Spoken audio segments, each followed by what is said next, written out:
SpaceX finally found the issue with booster engines. The major part of the rocket, without which it cannot fly, are the engines.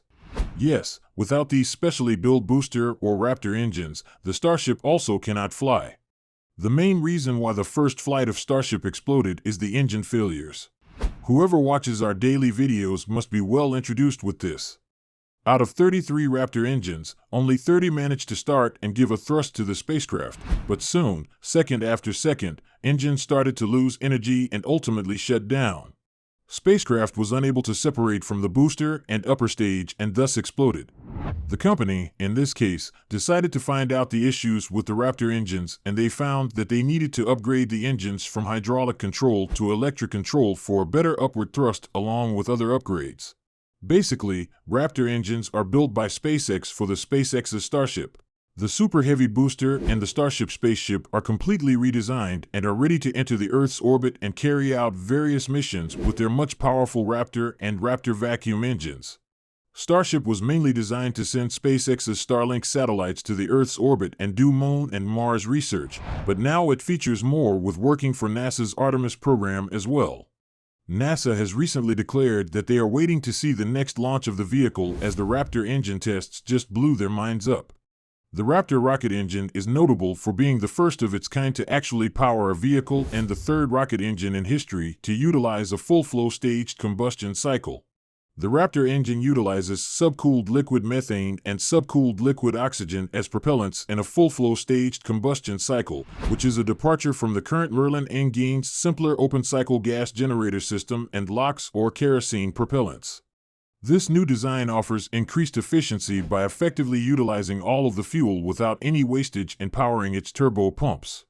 The engine incorporates an oxygen turbopump to utilize all the available oxygen and a methane turbopump to utilize all the available fuel. Prior to entering the combustion chamber, both the oxidizer and fuel streams are thoroughly mixed in the gas phase.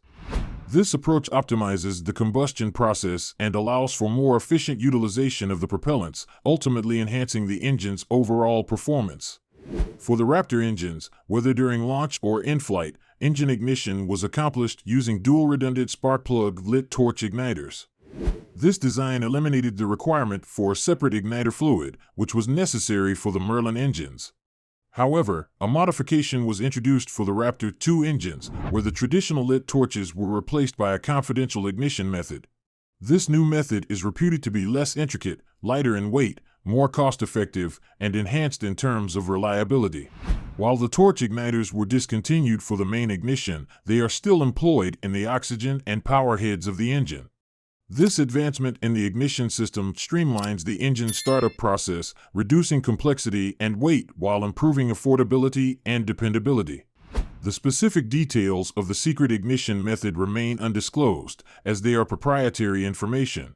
To Elon Musk's amazement, Starship's several Raptor engines successfully completed its most recent test. The last thing Musk needs is for things to go wrong as he works to make human life multiplanetary and send 1 million people to Mars by 2050 utilizing Starship. However, the balance definitely tipped in Musk's favor as all 33 of the Starship Raptor's engines were able to pass the most recent test with flying colors. Musk revealed in a tweet that the Starship's Raptor engines generated 269 tons of thrust and a 350 bar chamber pressure. "Congratulations to the SpaceX propulsion team," he tweeted. 33 Raptors are present on the Starship Super Heavy boost, giving it a total thrust of 19.5 million pounds or 8,877 tons. Musk expressed surprise at the engine's capacity to endure the high pressure, recognizing it as uncharted territory. "To be completely honest, we did not anticipate the engine to endure a full duration run at such pressure," he stated. "The wall of the Raptor chamber may have the highest heat flux of any object ever created. This is a crucial milestone since SpaceX's Starship, which consists of the spacecraft and the Super Heavy rocket, wants to develop a fully reusable transportation system for personnel and cargo missions to Mars, the Moon, and Earth's orbit. The upper stage of the Starship has been fitted with a total of 6 engines, out of which 3 are Raptor engines and the other 3 are Raptor vacuum engines.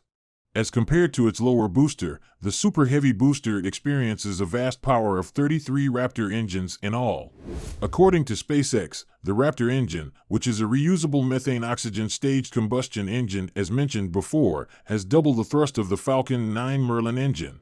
After researching more about the upgrades in the booster engines, we found that instead of using the old design of hydraulic thrust vector controls, SpaceX assembled the new technology of electric thrust vector controls in the Super Heavy Booster 9. By this change, the rocket can gain more energy and obtain more thrust to move ahead towards its path. This is because the electric thrust controls are more powerful than the old hydraulic ones. Electric thrusters can provide more energy to the Raptor engines by acquiring solar energy in space, thus resulting in better propulsion. SpaceX is developing more and more Raptor engines at a high production rate so that they will always be ready to change them if any problem occurs. As of now, only these upgrades have been done, and just by these changes, the Raptor engines have passed all of their basic tests.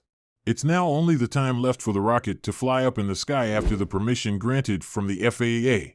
What do you guys think of the newly built Raptor engines? And are you guys also excited for the second launch of the Starship?